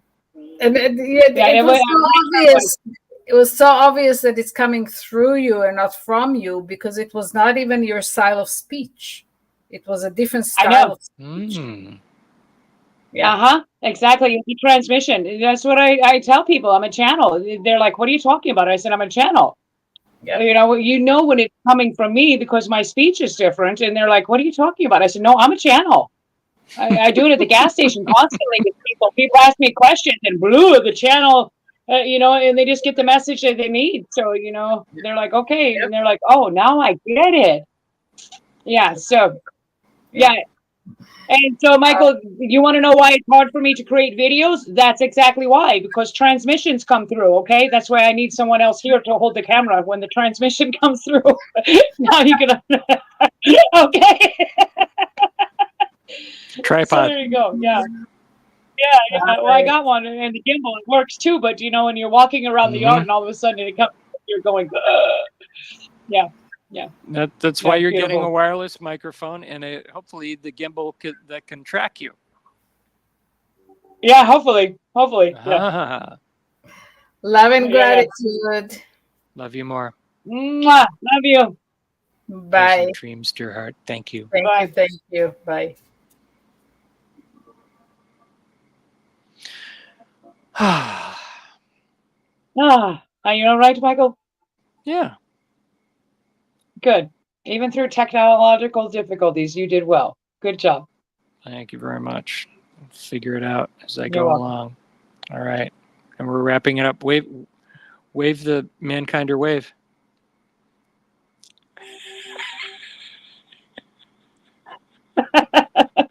Bye.